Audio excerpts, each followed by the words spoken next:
மாதாவினுடைய இந்த கோயிலுக்கு ரொம்ப நாள் போகவில்லையே, ஆண்டவரிடம் வருவது, ஆண்டவரால் புது தெம்பு பெறுவது, இப்படித்தானே.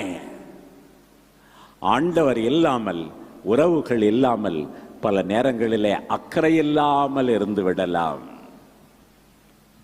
நம் ஆண்டவருடைய அக்கறையை பாருங்கள். சீடர்களை பற்றி நாம் வாசிக்கிறோம் மார்க் நற்செய்தி 6ஆம் அதிகாரத்தில்.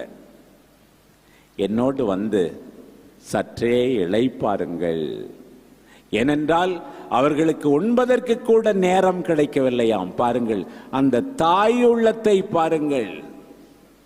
இந்த மக்கள் மீது மனமிறங்குகிறேன், இவர்கள் 3 நாட்களாக என்னோடு இருக்கிறார்கள், இப்படியே அனுப்பிவிட்டால் சோர்ந்து போய் விடுவார்கள். அக்கறையை பாருங்கள். இந்த அக்கறை, தாயுள்ளம். கானாவூர் திருமணத்தில் மகனே ஏதாவது செய்யணும், அவங்களுக்கு அக்கறை. சீடர்கள் எல்லாம் தற்கொலை செய்து கொள்ளக்கூடாது, யூதாசை போல அக்கறை, சேர்ந்து ஜெபிப்பது. இதுதான் நம்முடைய அன்பு தாய்.